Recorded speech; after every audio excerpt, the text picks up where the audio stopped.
महाराष्ट्रानं दादांच्या रूपात न लाभलेला मुख्यमंत्री गमावला. विधानसभेतील शोक प्रस्तावामध्ये मुख्यमंत्री फडणवीसांचं भावूक भाषण.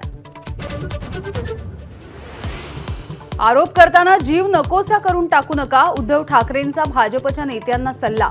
अजित पवारांना आदरांजली वाहताना 70,000 कोटींच्या घोटाळ्याचा दिला संदर्भ.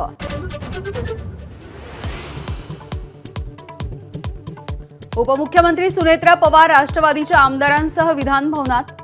मुख्यमंत्री फडणवीस आणि उपमुख्यमंत्री एकनाथ शिंदेंच्या सोबत छत्रपती शिवरायांना केलं अभिवादन. बीडमध्ये शाळेच्या टेरेसवर मंडप उभारून 10वीच्या विद्यार्थ्यांना पेपर सोडवण्यासाठी बसवणाऱ्या केंद्र प्रमुखाचं अखेर निलंबन.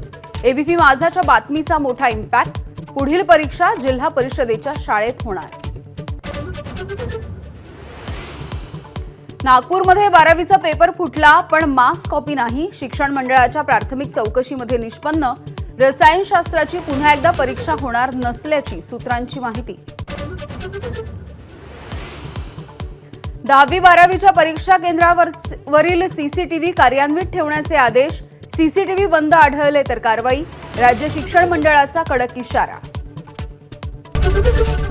एबीपी माझा, उघडा डोळे बघा नीट.